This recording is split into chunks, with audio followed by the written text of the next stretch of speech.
Hi guys, I don't know if anyone else is having this issue, but when I was on iOS 26, I restored my phone and kept getting error 53. I don't know if it's because I've replaced the battery and the screen, but it was a real pain in the ass. Apple devices wouldn't work.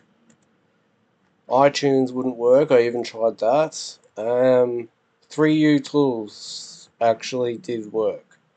So I went into Smart Flash, Quick Flash mode. I imported my own IPSW from ipsw.me and managed to repair my battery error that was coming up and essentially reflash my phone back to stock after being on iOS 26 beta 9.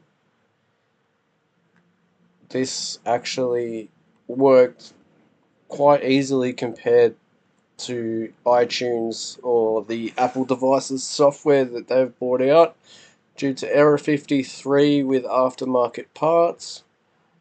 So it's pretty simple. Just put your phone into recovery mode, plug it in. You can either go auto activation, fix battery. I did quick flash mode, which removed everything. I clicked flash. I clicked on fix battery health during flash, so obviously it's pretty self-explanatory if you've replaced your battery.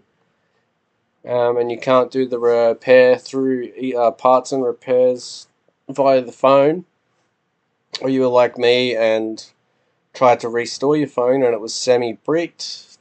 I ticked that and it's worked, it's fixed it.